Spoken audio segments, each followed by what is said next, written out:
And good morning to everyone. As we're waking up, today is a Thursday morning, as we found out last night was tragedy in Meridian. And joining us now from the Meridian Police Department is Miss Heather Lubbers. Good morning, Heather. How are you today? Good morning. I'm doing good. What can you tell us about what occurred last night? What went on in Meridian? Initially, we did have a fatality last night on the interstate. The initial call came in as a welfare check. Right. When officers got on scene, they discovered a male on the roadway that had been hit by a vehicle. It occurred right there on the on-ramp of the 153, right in front of Nelson Hall. So, if I'm understanding this right, the gentleman was trying to cross the interstate, is what it sounds like. Yes, he was leaving one of the restaurants and going back to one of the hotels. And, all right, what do we know about it from that point after y'all discovered that he's been hit? What has transpired since then? I know we put out a lot of different information last night as we were getting it. Initially, we put out that the possible hit-and-run vehicle was a white passenger car, according to a witness. After re-interviewing that witness, we had concluded that car was not involved in the actual incident. From the evidence that they were able to find on scene from the damage of the vehicle, we are now believing the vehicle is possibly going to be a 1996 or 97 Chevy Trailblazer, S10, or a GMC Jimmy, or something of that small SUV. So, and if you see damage on a vehicle that you hadn't noticed before, call somebody and report that so they can check into this. Yes, we do have our accident reconstruction team back out this morning that are going to be following up, trying to look at surveillance cameras around the area to see if they can find anything on those. They're also trying to narrow down a vehicle just by what evidence they do have. All right, and let me ask this from the scene of what y'all have seen, because I know how people ask questions. Is there any way, in your opinion as a police officer, that whoever struck this person would not have known that it was a person they struck from what y'all see at the site? They should know they hit something. Right. Between the impact and the damage, they should know they struck something. Whether or not they knew it was a person, that's unknown. But they should know that they hit something. And that was just a question I know that people throw up. Is it just undeniable? And was it in the right lane or was it in the left lane? He was in the on-ramp. Okay, on the on-ramp there. Okay. So, and this happened right around 7 o'clock last night? Yes, sir. Okay, well, this is a bad time, and this is so close to Christmas. Were there other people with the gentleman that is deceased? No, he was alone when he was crossing. Okay, and the name of the victim has just been released just a few moments ago. Y'all released that. He was a 58-year-old male from Petal. Yes, sir. William Sullivan is the gentleman's name. And yes, sir, that's correct. All right. So, again, recap the type of car that we're looking for and what time it happened for people to be on the lookout for. Okay, it could possibly be a 1996, 1997 Chevy Blazer or S10. It could possibly be a GMC Jimmy or just a smaller SUV type vehicle. Right. Well, it's possible they were just getting on, and we know they were getting on the interstate. That time of day, traffic's heavy, so they were probably looking behind them to get on and merge. Yes. So it's possible they didn't see the individual, but like I said, they should have known they hit something. Yeah, as you describe it differently, as you're getting on the ramp there, you would be looking for traffic to your left, glancing that way and not paying attention to your right. So if and the impact is on the right. If you wake up this morning, you've got damage, didn't realize what you done, contact the police department. Not too late to do the right thing. If you were traveling around that time of day yesterday and saw anything like a car hit on their brakes suddenly getting on, if just a little bit of detail, you may could help us. Okay. Well, we appreciate it. And if you, we'll call you back and have you a part of the morning show this morning to also to reach a different audience, or a little after 8 o'clock this morning, if that's fine. Yes, sir, that's fine. All right. Heather, thank you so much for joining us, and we appreciate all that you and the Meridian Police Department do for us. Yes, sir. Thank you very much. Mm-hmm. Again, Miss Heather Lubbers joining us there from the Meridian Police Department with an update of what went on last night, and that was a bad situation as you're waking up. Maybe you didn't know about that until now. It's easy to have your routine that you do, and then you wake up the next morning and get caught up on the news. But as Heather was sharing with us, a gentleman was hit on the on-ramp at the 153 right in front of Nelson Hall as you take the loop to go toward Tuscaloosa getting on I-20. Someone was hit. Very possible that they were looking in the left lane for traffic to merge and didn't see the gentleman. He was struck looking for 9697 SUV-type Chevrolet vehicle. We'll have more of that. She'll join us again at 8:30 this morning to tell us more about where they are in the investigation. Just a horrible situation. Again, right here at Christmas, a gentleman by the name of William Sullivan. He was 58 years old from Petal, Mississippi, that died in that incident. As you're waking up, it is a very, very foggy morning. We cannot stress to you about being careful today where you go, what you do, especially right now. Let's go to radar where it's live of what we see here. And as you'll see, we've got about 4 counties here, 4 to 5 counties here, even the edge of Alabama, that is thick with fog. Let's turn on these locations so you can see exactly where you are and what's going on with this as we zoom out here. Right up as you're headed through York, Alabama, as you go right past right here at McElroy Trucking on the edge of Cuba, Alabama toward Livingston. Still thick fog at Livingston, but right about right there where Sumter Central High School is, thick. Now, as you come into Meridian, it's going to get thicker right at Tomb Suba. When you reach Tom Bailey Lake, it will be even thicker through this I-20 corridor here. It'll go up to Northeast High School, out on 19, taking in 494, right there where our friends are at Freeman Tractor across here, this line.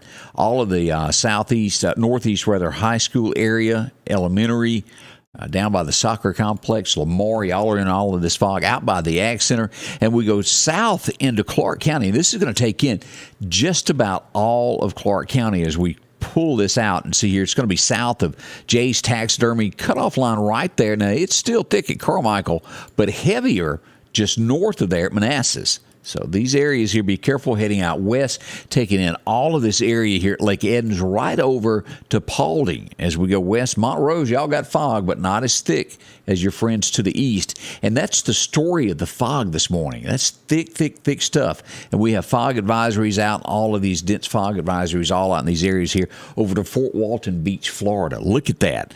Back south down here to Gulfport, y'all have got a little bit, but just north of you, right there, big level, a little bit heavier there. As we move into Louisiana, we got a spot showing up here right at the Mississippi line there. So if you're in Louisiana, around Franklinton, Louisiana, you've got fog as well. We back out and look at the big picture of the U.S. here. Lots of fog out here around San Antonio, north of Houston, if you're in those areas. Albuquerque, look at all of this snow as we get up here toward Las Vegas, these areas up in here that have a winter weather advisory. That is cold stuff. And as we always say, every morning it's well, hey, look here, with some rain out in California today. Santa Rosa, those areas there. As we get up to Portland, Seattle, yep, as usual, it's raining. Just a wet city there all the time, isn't it? Now, as we back out and look at this down here across the Southland, Georgia, all of our friends here, we look at from Macon, Georgia to Augusta, Athens, up to South Carolina, the Carolinas there. It's even thicker in these areas than it is here in the Meridian area. So careful if you're one of those that travel watches. We do appreciate that so much this morning as we go through the weather headlines. As we say a few good mornings to some folks that are up. Denise Burnside, how are you? Linda Accord, glad to see you there. She said she's praying for the family. Steve and Wanda McKinnon, Miss Gail Gafford, Kathy Spence, morning. Also, Jay Robinson along with Richard Boatner. How are you today? Let's see. Let me drag this where I can read this a little bit better. Look at there. The closer it is, the better I can read. Laura Todd Lee, good morning. Also, Miss LaWanda Grantham, Joyce Gressett, watching from Chunky today. Also, Denise Fulton, along with Bree Packer, Joyce Gressett, Janice Bounds, Also, let's see, Joan McDonald, Sue Hemingway. I haven't talked to you in a while. Good morning, girl. Tiffany Spence, along with Reggie McKee and Terry Ray, a foggy morning, she says, there in Philadelphia, as well as Connie Johns. Good morning. Joyce Godwin. All of these joining us today in Florida Street, watching all the way from Hickory today. So we've got some fog as our big headline locally. As we look across the United States, they had a gunman that shot a police officer. This was out of Midland, if you know where I'm talking about in Texas. He's been acquitted of the murder.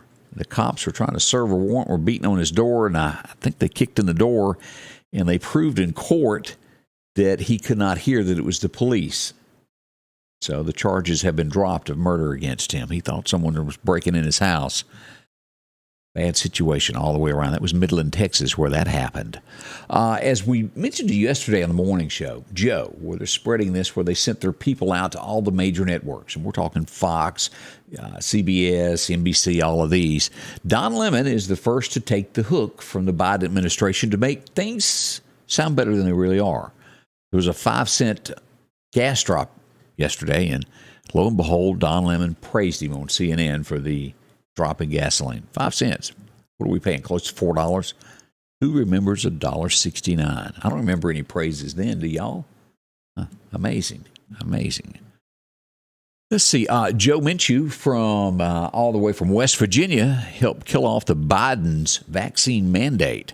He joined 50 Republicans to put an end to that. That's good that didn't spread there. Let's see. This is odd how we start looking at headlines of what's going on nationwide. A New York judge has reopened a divorce case ruling to do this to the child. There was an 11-year-old girl in there to have mandatory her COVID vaccination. Her father didn't want it. The mother did. They were arguing, and he opened the case back up and put in the paperwork that she had to have the shot. Is that stretching the limits? Y'all decide that. That's interesting there. Overnight in Meridian, we had reports of gunfire. Let me see where our gunfire was reported last night. In the area of 34th Avenue and 5th Street, right there. And then we also had a car hit with bullets last night. No one was hurt, but a car was hit at 3714 Davis Street. That's 3700 block of Davis Street. That's just off of 8th Street is where that's located. I think I've got that on a map here. If I can pull over here and just kind of show you where that situation was last night. Well, I'm almost there. Didn't have my ducks in a row, did I?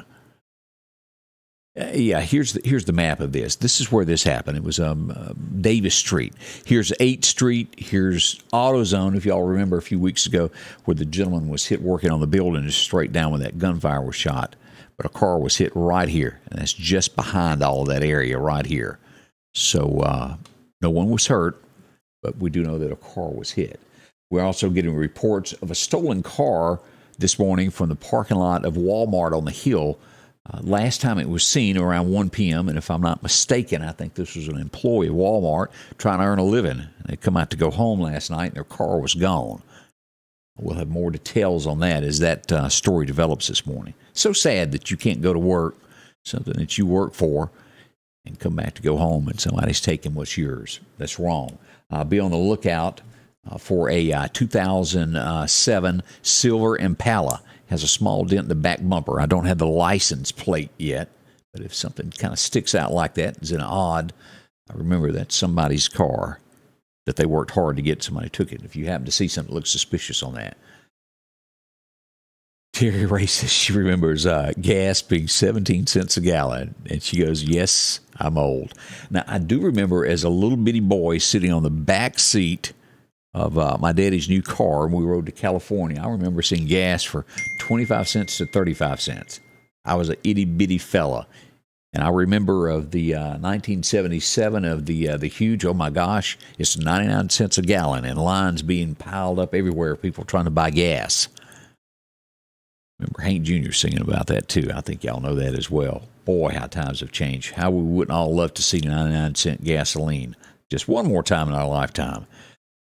You're not going to see it unless somebody named Trump or somebody has a likening to that believes in putting people to work instead of making us drive electric cars. And, well, that's just my thoughts there. You may not agree with that. You may be an electric car fan.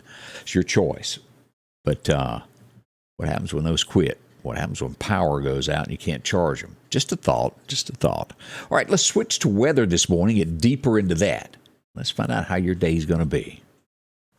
Your forecast is brought to you by EMEPA, your Touchstone Energy Cooperative. All right, as we go into this, we show that today, well, record high was set 1972 with a high of 81. Oh, our record low for today was set in 1917 with a low of 15 degrees. That was a chilly, chilly day.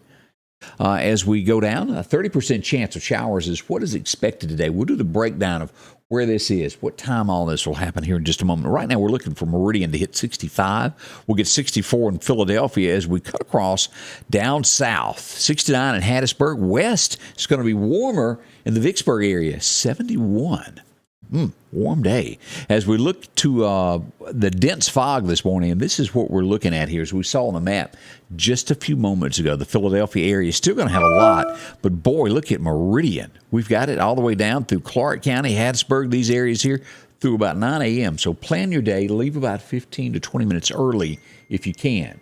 This that old fog is bad. Be careful crossing those two-lane roads. We don't want anything to happen to anyone. As we look at our friends across the Alabama state line, fog there as well, all through here in Demopolis, these areas here. Y'all be careful. We look for a high of about 65 in Demopolis. Same going through Livingston down to Demopolis.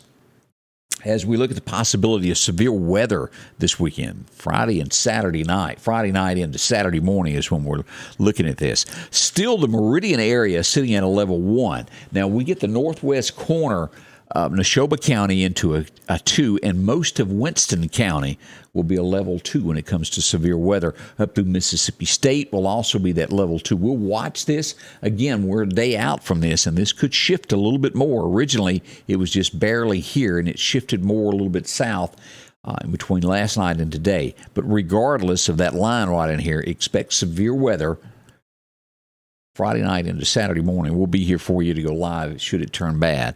As we look at the strong winds that are associated with the storm that's moving in, it's going to be mostly the Mississippi Delta that will have this severe wind with this. We'll watch it, though, and let you know how that's doing.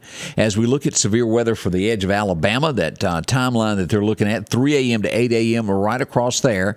And the central portion of Bama will be from 7 a.m. to midnight, 11 a.m. to 6 p.m. as it makes its way on across. Again, we'll be here to walk you through this street by street as it comes our way. So what's happening with temperatures? We're way above average for this time of year. It's December, and we're all in short-sleeve shirts. Okay, I know you're saying I'm wearing a long-sleeve shirt at this point. It's just a habit. I got a couple of those short sleeves, but not many. But above average temperatures as we look at all of this and come across. Wow. That's just a bunch there. All right, let's do the breakdown of what we're expecting with weather today. And this is what we find out for our weather today. High of 65 is what we're looking at. Fog through roughly 9 a.m., then a 30% chance of showers in the forecast today, mainly in the afternoon, as we'll watch that. 20% chance of rain tonight. High of 78 to end the week. Now, that's warm. I don't care who you are. A warm day in store for us for Friday. National Weather Service takes it to 79. It's so edging 80, it's not even funny. We'll have gusts tomorrow of about 20 miles an hour. As we move into Saturday, the weekend, a little bit cooler as our high will only reach 71. That's because of the rain that is going to come in on Saturday, bringing that high to 71. And as we move into that night, temperatures will dip down to 35 again. Sunday, after the rain, it's going to be chilly there for a little while. High of only 57 on Sunday is what we get, with 36 for a low on Sunday night. We'll start seeing the temperatures climb back up after that rain moves out. High of 64 on Monday, 71 on Wednesday as we make it halfway through the week. Just keeps climbing there. As we go ahead through December the 22nd, ever getting so closer to Christmas as we look at our forecast, we see that we've got 75 on the 16th. We look down to the 22nd, still 62. That's warm, no matter how you strike that for a December day. It is warm, warm, warm. Ready for some cooler weather. We'll get that most likely when it comes to January, is when you'll probably see a drastic change in the weather, usually how it happens here. But we'll be here to walk you through it. So what's happening with deer season today? Is it good, bad, or ugly to go hunting? Well, we get the word that it's just average is what we pull up today. First major time to hunt is this morning through about 8 a.m. Now, this afternoon you can go, but it's still a lot better this morning. The winds will be out of the south from 5 to 10 miles an hour if you're going to be in the woods. That's how it kind of shapes up. So that's a rundown of what we've got going on. We wanted to thank Michelle Luber, Miss Lubbers joining us this morning, Miss Heather, as we discussed everything that happened with the hit and run. We'll talk to her again during the 8 o'clock hour, see if there's any changes or updates that came about with all of that. That's up and coming. Again, thank you for joining me. We've got Candace coming in just a little bit. She'll be here to help us out with the morning show and tell you all that's going on. We say good morning to Karina Jones, watching all the way from Louisville. How are you? Bernadette Odom there. Use those low beams. That's great advice. Janice Wiggins joins us there. Let's see here. Denise Burnside, with gas prices, this is how you need somebody to check your oil, tire pressure, and wash your windshield. I think everybody would agree with that. But that little guy, he is gone with the wind now, and I doubt he ever returns. Thank y'all so much for joining me. Thanks for all the sponsors, and, well, you make this show for us every single day. Thank y'all. We'll be back very shortly from now for the live 8 a.m. show just for you, all beginning in a little while here at Scotty Ray's Weather. Scotty Ray's Weather is brought to you by